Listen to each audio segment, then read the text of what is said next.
Good morning students, once again welcome back to the class.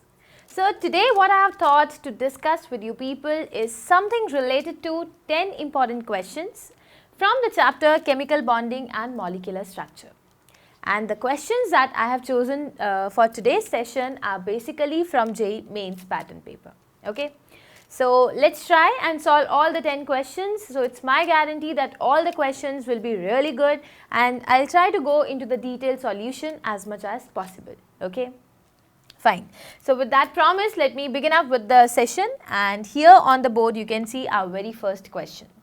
So our first question that you can see on the board, it simply says, according to the molecular orbital theory, you need to tell which out of the 4 options will be correct. Okay, it's a single correct answer question, so let's try and do accordingly.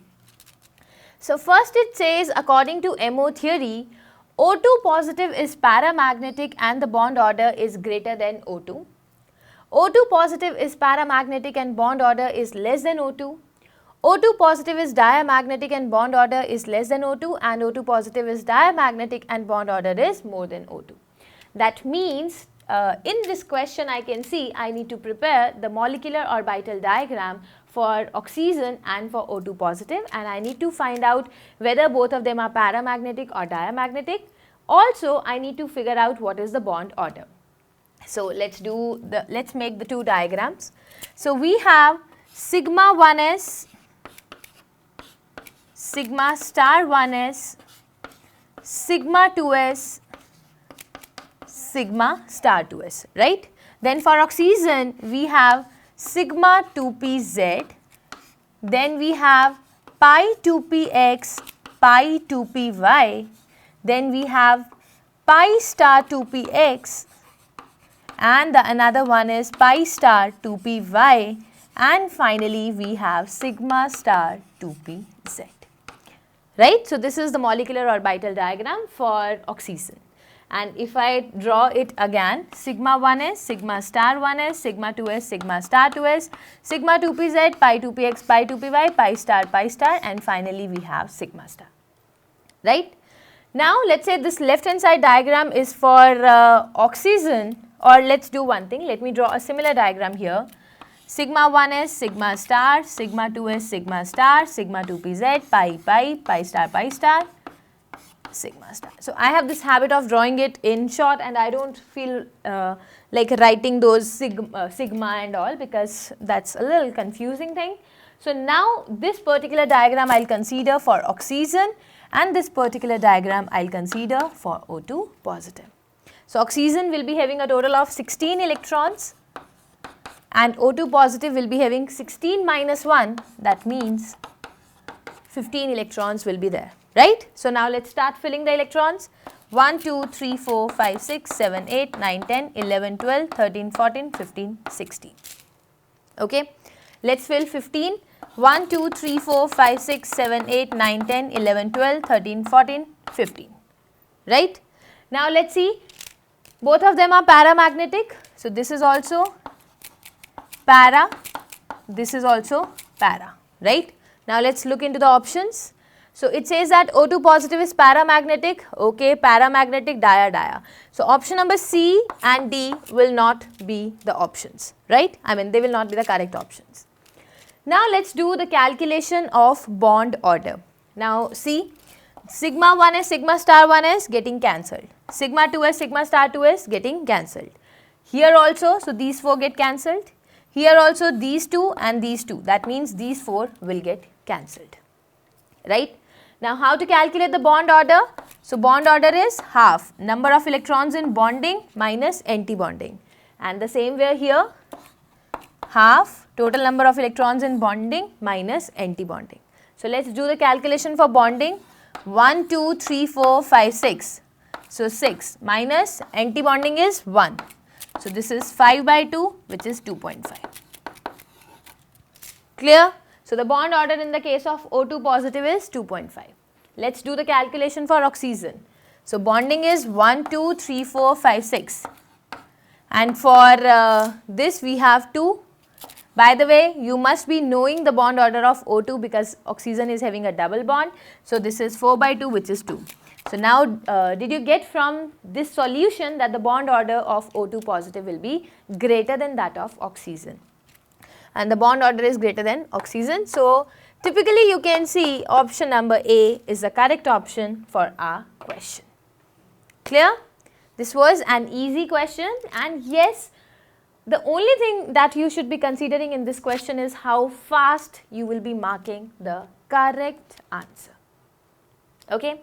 So this was about our question number 1. Now we need to move on to our second question, but before that you need to give me a moment so that I can clear the board, and then we'll move on to our next question.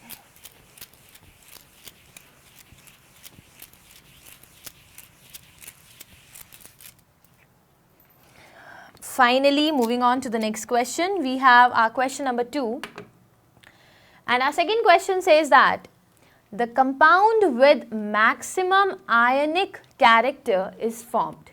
So you need to talk about the compound which is having maximum percentage ionic character. Let's first look into the options. We have Na and Cl, and you all know, right, that NaCl is an ionic compound formed of Na plus and Cl minus. Then we have cesium and fluorine, which will be forming cesium plus and fluorine minus. Then we have cesium and iodide, and then we have sodium and fluorine. That means you can see on the board the ionic compounds that I am forming, they are generally formed by taking the cation which is coming from group number 1 and the anion which is coming from group number 17, right? So if I write है, ली, ना, की, Ruby, castle से फरार, right? And on the other hand, I will be writing fluorine, chlorine, bromine, iodine, and so on, right? Now you know, right, for the stability of an ionic compound, we need to say that the intermolecular force of attraction, or which are electrostatic. So the electrostatic forces of attraction that will be holding the cation and anion together should be the strongest. And how will the electrostatic force of attraction be strongest?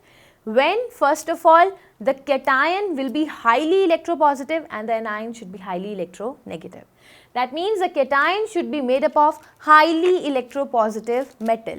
So we know electronegativity decreases down the group. So cesium plus will be the it will be the smartest cation, and here the electronegativity increases when you go from bottom to the top of the group. So F minus is the one having maximum electronegativity, right? So this particular bond so formed between cesium plus and F minus will be the one that will be the strongest electrostatic force of attraction, and because of this maximum ionic character will be present. One more thing I'll tell you, see, for maximum ionic character we need to bring into account the Fajans rule. So if covalent character is minimum, ionic character will be more. Now see, I want that the cation should be bigger so that its polarizing power should be minimum. And if you would have taken lithium plus, so lithium plus is the smallest cation, so with maximum polarizing power. Rather, I want the cation with least polarizing power. So if cesium is there, it's such a big cation, it will not be able to polarize the electron cloud of F minus, which is very small in size and is quite rigid. Okay, so this question will be completed once you will be bringing into account the Fajans rule. So the cation has to be, see, so for maximum covalent character, cation should be smallest and anion should be biggest. But on the other hand, for maximum ionic character, cation should be biggest and the anion should be smallest. So making it our option B. Clear? So this was our question number 2. Now we need to move on to our third question. So I think second question, this question was really good. So having done this, I'll just bring on screen the third question.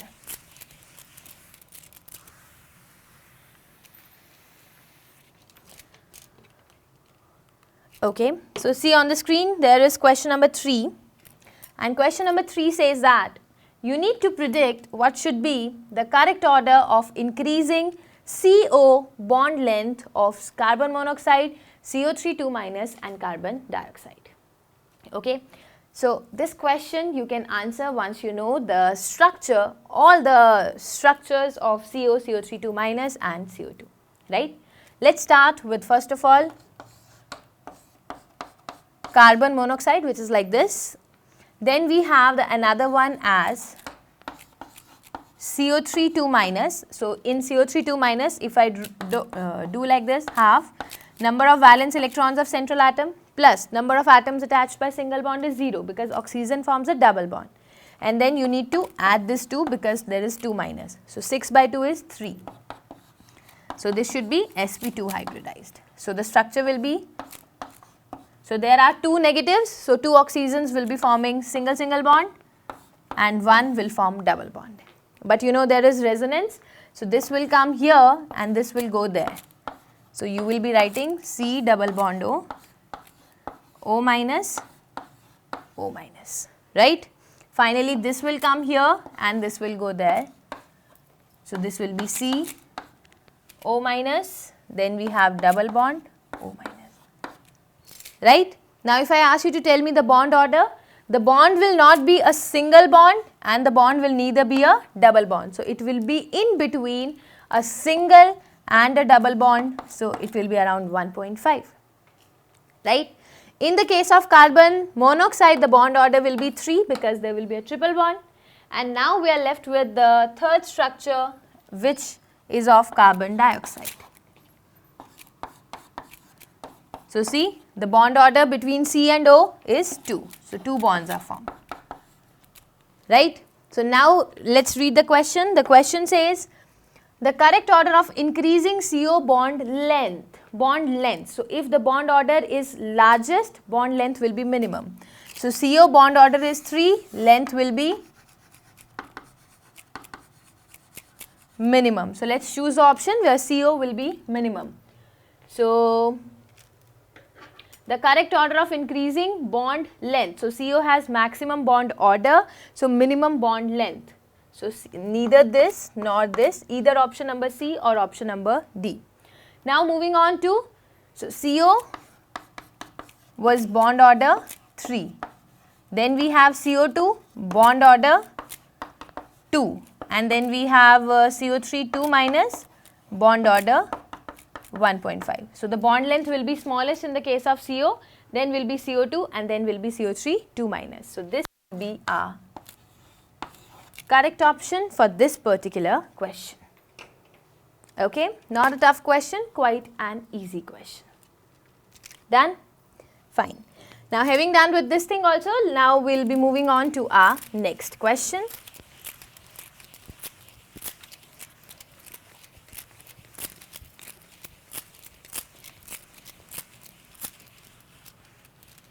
Okay.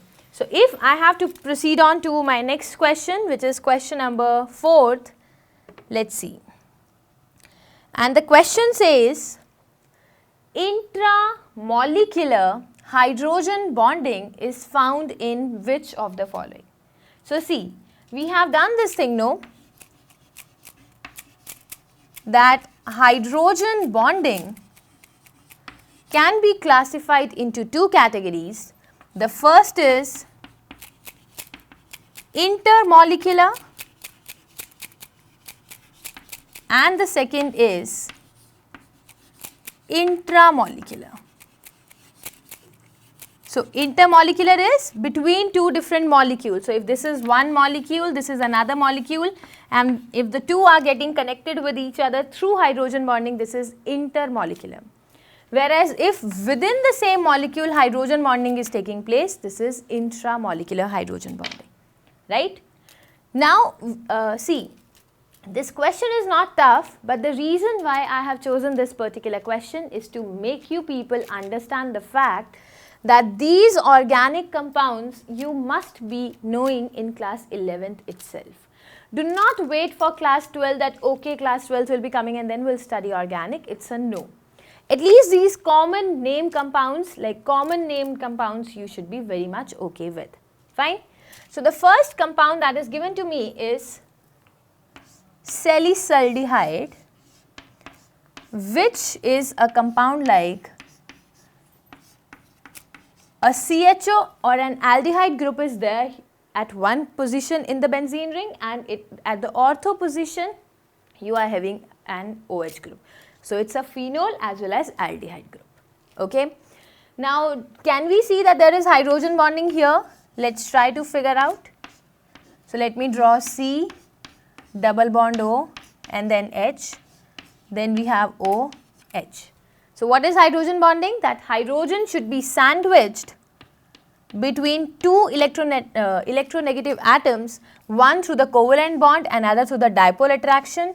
So oxygen and hydrogen is sandwiched in between. So yes, see, within one molecule hydrogen bonding is taking place. So yes, this is the correct option. Okay. If you want me to go ahead, I'll go to the second option, which is water. Now see, in the case of water, intermolecular hydrogen bonding does take place, not intra. So between two molecules you can see hydrogen bonding is there. So water will not be an option. Third is, if I talk about phenol itself, let's draw here. So one molecule of phenol gets attracted to another molecule. So here also two different molecules are used up to form hydrogen bond. So this is inter. So none of them are the examples of intra. So the only example of intramolecular hydrogen bonding is option number A. Okay, that's it. Now, so having done this fourth question also, let's finally move on to our next question, which is our question number 5. And I think this time question number 5, I remember I took it a little different, but let me just see the question so as to make sure whether the question is having single option or multiple options. So I found this question quite interesting, so I took this question number 5.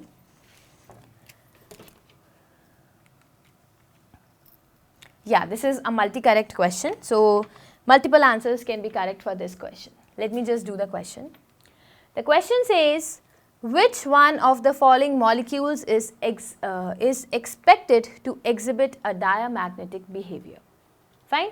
That means simply you have to draw the molecular orbital diagram, but make sure while you draw the molecular orbital diagram, there will be two categories. The first category, where our number of protons in the molecule will be greater than 15 or less than equal to 50. Fine. So if number of protons is greater than 15, I will draw sigma 1s, sigma star, sigma 2s, sigma star, sigma 2pz, pi 2px, pi 2py, pi star 2px, pi star 2py, and sigma star 2pz, right?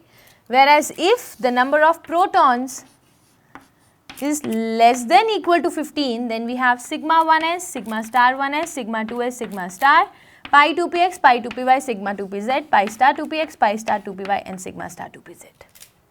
Right? Let's start filling and filling the electrons, then we'll be able to figure out the correct answer. So first is carbon. Carbon is having a total of how many electrons? Carbon is having a total of 6 into 2, 12 electrons. So see, so less than 15, no? 1, 2, 3, 4, 5, 6, 7, 8, 9, 10, 11, 12. So yes, C2 is diamagnetic. Fine. So yes, A will be the correct option. Then we have nitrogen. Nitrogen is 14. So once again, 1, 2, 3, 4, 5, 6, 7, 8, 9, 10, 11, 12, 13, 14. 14, that means again it is diamagnetic because all the electrons are paired. This is also the correct option. Now see, if I do for oxygen or I do for S2, that's one and the same thing. And why is it so? This is because we can say oxygen and sulfur are both having the same outermost electronic configuration. So let's directly solve for oxygen, we'll get the answer for sulfur also. So number of protons are greater than 15, for oxygen it's 16. 1, 2, 3, 4, 5, 6, 7, 8, 9, 10, 11, 12, 13, 14, 15, 16. So two unpaired electrons are there, so it's paramagnetic. That means neither oxygen nor S2 will be diamagnetic in nature. Clear? So the correct option for this particular question will be our options A and B. Done? So guys, this was about our 5th question. Now let's move on to the next question. Let me clean the board again.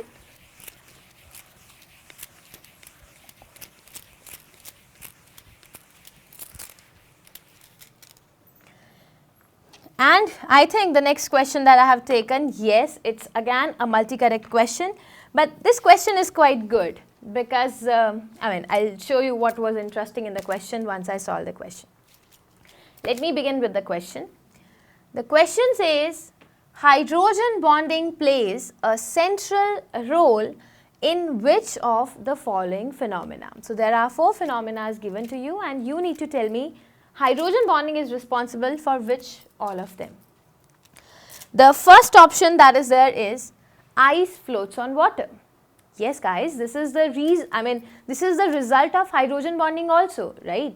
Because we know, right, that so when we say ice is floating on water, so ice and water. So water in solid as well as water in liquid form, both are having the same molecular formula. Then so there must be a difference in the 2 densities. So density of ice is not same as the density of water. That is the reason one will be lighter than the other and hence ice will float on water. Otherwise it should sink or otherwise there should not be anything, right? So densities must not be same.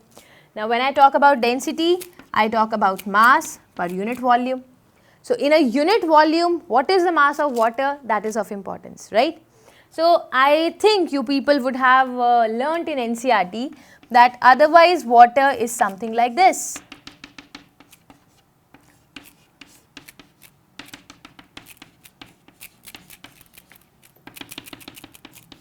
So 4 molecules of water will be undergoing hydrogen bonding in normal case. But when ice will be formed, another water molecule will come and it will get fitted here, because of which there will be change in the crystal structure of water, and thus there will be a change in the overall structure of ice.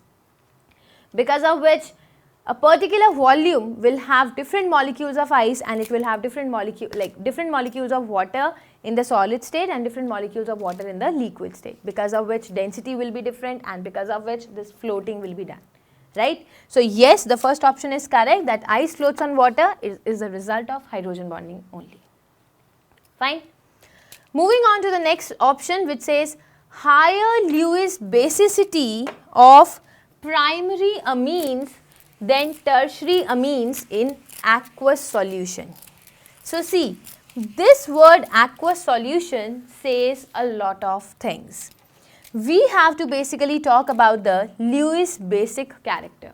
So what is Lewis basicity? The tendency to lose the electron, the lone pair, right? So lots of electron pair will mean that it will be a stronger Lewis base. Let's talk about primary amines. So primary amine is something like this. And 1 lone pair will be there. And then we have tertiary amines like this, nitrogen attached to 3 R groups. So see, if I would have been talking about the gaseous form, then I'll say that because of inductive effect, lots of electron density should be there on nitrogen.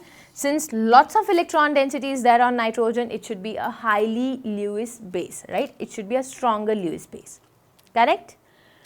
But now the important condition is not the gaseous state. The important condition is in the aqueous solution. And we know in the aqueous solution, hydrogen bonding takes place. So let's say this lone pair is common. This lone pair is common. So whatever loss is there, like whatever availability of lone pair is there, is because of this as well as because of this. So that is same. But in the aqueous solution, you can consider 3 water molecules will come and surround the ammonia, making it really stable, but there won't be such hydrogen bonding taking place in ammonia, right?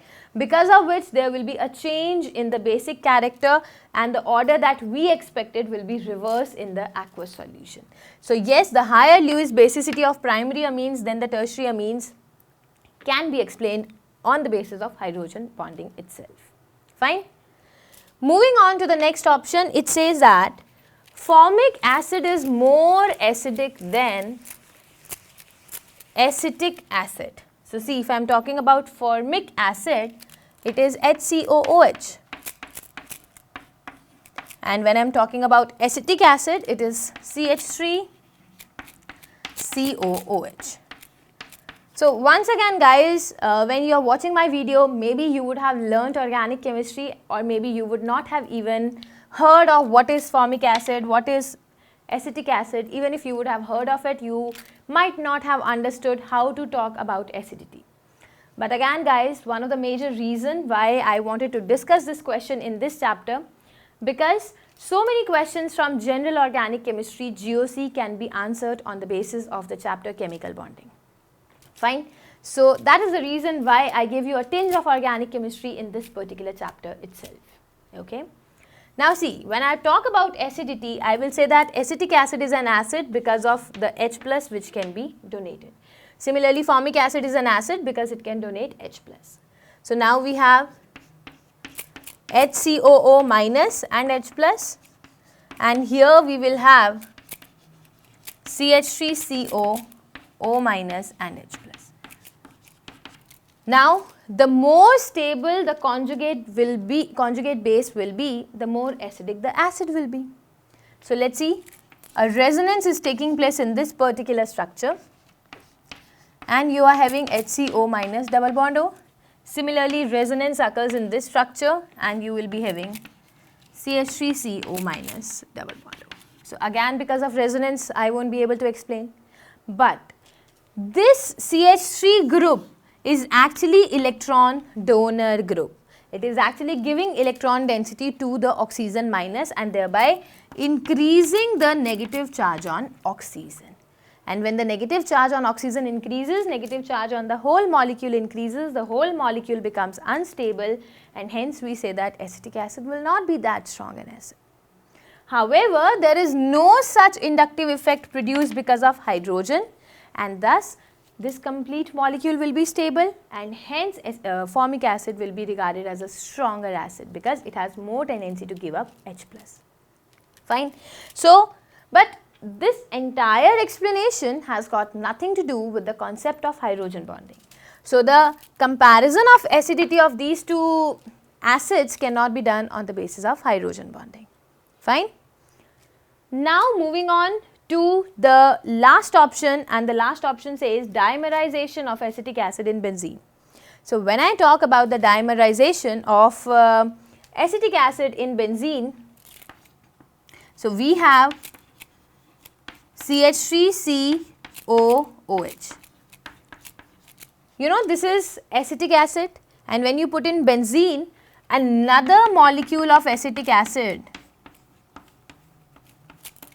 can come so close to the first molecule that they will undergo dimerization. So, see, hydrogen sandwiched between oxygen and oxygen, hydrogen sandwiched between oxygen and oxygen. So, it is a dimer, it is a double molecule so formed. So, yes, the dimerization of acetic acid in benzene is also explained on the basis of hydrogen bonding. Okay. So, guys, this was our 6th question. Let us do one thing, note it down, and then I will be moving on to the next question. First, note it down, guys. Okay, so I think everyone is now done with question number 6th. Let's now move on to our next question, which is question number 7th.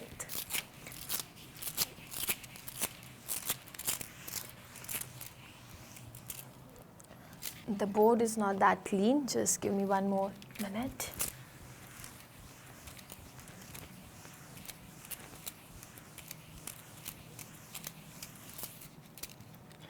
Okay, so question number 7th on the screen that you can see, and it says that the stability of species lithium 2 positive, lithium 2 minus increases in the order of.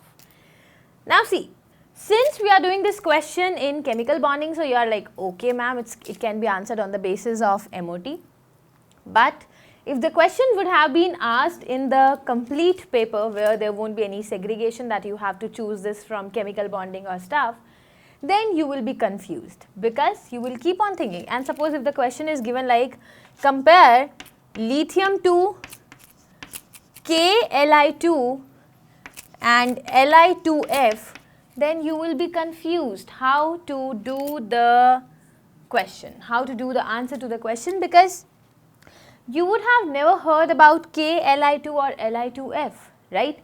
So in that particular case, let me tell you, if the question is like this, then think how, when the same things are given, lithium 2 positive and lithium 2 minus. So anywhere you see questions like this, O2, O2 positive, O2 minus, right? So they can be answered on the basis of MOT. Fine. So let's draw the molecular orbital diagram. Sigma 1s, sigma star 1s, sigma 2s, sigma star. These are enough, we don't have to draw more. Sigma 1s, sigma star, sigma 2s, sigma star.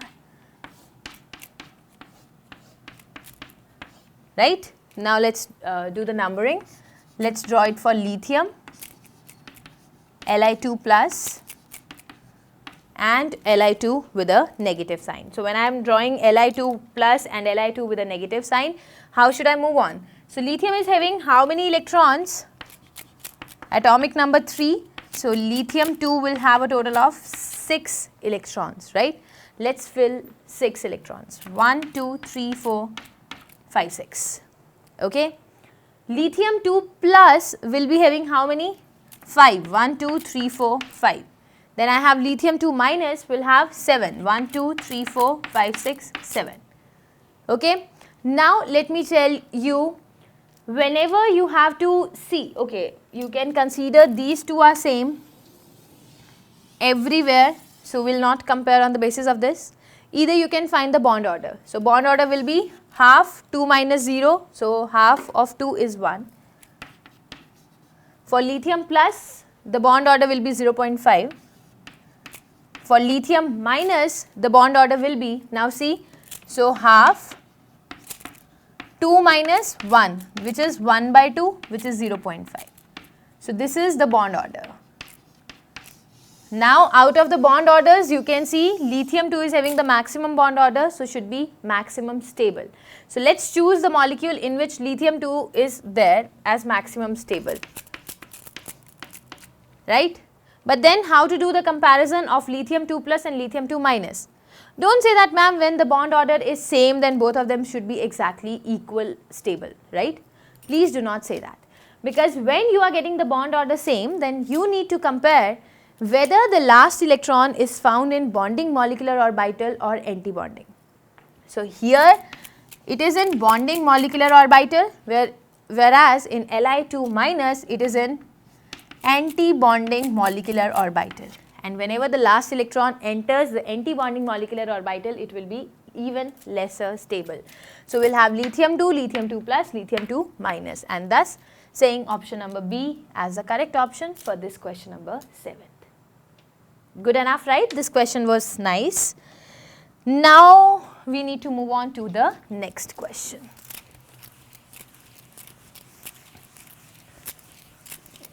Give me another minute and I'll get on board your next question, question number 8. So while we talk about question number 8, the question says, among the following species, you need to identify the isostructural pairs. Isostructural pairs means they are having the same structure. Iso means same, structure means structure. So they are having the same structure. And if I first write down, one is NF3, then we have NO3 minus, then we have BF3, then we have H3O plus, and then we have N3H. So see, this is not ammonia, so please don't consider it as NH3, it is N3H, right? Let's start doing. So we have NF3, how we do? Half number of valence electrons of central atom 5 plus number of atoms attached by single bond 3. So 5 plus 3 is 8, 8 divided by 2 is 4. So it will be tetrahedral, but out of 4, 1 will be, so bond pair will be 3, lone pair will be 1. So this is a lone pair and hence the final structure will be like this, a pyramidal. Okay. Now let us compare let us do NO3 minus. Half, number of valence electrons of central atom 5 plus number of atoms attached by single bond 0 plus 1 charge is there. So 6 by 2 is 3, that means it is sp2 planar. Next we have is BF3. So half, number of valence electrons of central atom 3 plus number of atoms attached by single bond 3. So once again this is sp2, right, trigonal planar. So first of all let's go into the options. So first option says NF3 and NO3 minus are having same. NF3 and NO3 minus are not having same. A cannot be the option. Then it says NF3 and HN3 are same, and the another it says NO3 minus and BF3 are same. Maybe. So here one option is correct. So maybe this is the answer. Third it says NF3 and H3O plus, again we have to do NO3 minus and BF3, so maybe this is also the option because 2 are there, right. Then we have NF3 H3O plus and HN3 and BF3, I have not, so none of this contains NO3 and BF3, so even this cannot be the option. So now finally let's draw the structure of H3O plus. Half, number of valence electrons of central atom 6 plus number of atoms attached by single bond, which is 3, and then we have minus 1. So we have 9 minus 1 is 8, 8 by 2 is 4. So 1 will be lone pair. So again this will be the structure. So can I simply say that these two structures are same, right? So even this will be a correct option because these two are same, and here in this option the two are not available. So simply I will move on to say question number 8 is having option number C as the correct option for the question, right. Again not a difficult question, but yes, a good one. So having done with this, let's move on to our 9th question. Okay. So now on the board you can see question number 9th. It says that which contains both the polar and non-polar bonds. So polar bonds means any bond which will have dipole. I am talking about, I am not saying polar molecule. There is a difference between saying polar molecule and a polar bond. So a molecule can have a polar bond, it is not necessary that the molecule will be polar. Fine. Like for example, if you consider a molecule CH4, the whole molecule in itself contains 4 polar bonds because there is a difference in electronegativity of carbon and hydrogen, but the overall molecule is non-polar. So do not get confused with this statement. Fine. Now let's try and do. First is NH4Cl. So polar is also necessary and non-polar bond is necessary. So we have NH, there is a difference in electronegativity of N and H, so all polar bonds are there, but, and this is ionic bond, but I cannot see any non-polar bond. Non-polar bond will be formed when 2 atoms are same. So NH4Cl cannot be our option. Then we have HCN. So HCN is written like H, C, triple bond N. So C and N are different in electronegativity, so polar. H and C again polar, but no non-polar bond is there, right. Consider H2O2. So this is the structure of H2O2. There is a difference in electronegativity of oxygen and hydrogen, so polar, polar, polar. But see, oxygen and oxygen are same, so the electronegativity is same, so there will be non-polar bond. So this is our correct option, where both polar as well as non-polar bonds will be available in the same molecule. Okay. Now I need to move on to my last question. let us do this last question also, and then we'll be done with today's session. So the next question is our question number 10th, and now the question says, molecular shapes of SF4, CF4 and XeF4 are. So first of all, we need to figure out whether they are same or different. So let's directly find out the shapes. So now we have SF4, half. So number of valence electrons of central atom 6 plus number of atoms attached by single bond, which are 4. So making it a total of 10 by 2, which is 5. 5 means 1, 2, 3, 4, 5, right?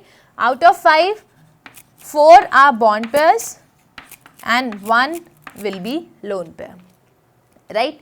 Now CF4 will have half, 4 plus 4, which comes out to be 4, out of which all 4 are bond pairs and 0 lone pair, right?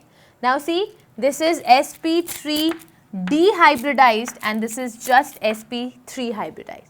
So when I read the options, it says that the molecular shapes are same. No, the molecular shapes will be different only, right? And let's do for XeF4, half, 8 plus 4, 12 by 2, which is 6. That means now it is sp3d 2 hybridized. Again the shape will not be same. Out of which bond pair will be 4 and lone pair will be 2, right? So they are different in shapes and the number of lone pairs are 1, 0 and 2 respectively. So different with 0, 1, 2, no. 1, 0, 2 lone pair of electrons, yes. So option number D will be the correct option for our question number 10th. Okay. So again, this question was easy, but yes, such kind of questions are actually asked in JEE Mains paper, right? So guys, here I presented before you some 10 questions which I found are quite good compared to if I compare them on the basis of JEE Mains paper, right? But guys, these 10 questions are not enough and I can't discuss all the questions with you. So it's your homework that to mark the chapter chemical bonding as totally done, you need to do at least 50 to 60 more questions from the same chapter. Then I can say that your chapter is prepared, okay? So make sure before you go on to the next chapter, please do some other questions on the same topic, fine? So that's it for today and then we'll be meeting in the next class. Thank you for the class. Bye-bye.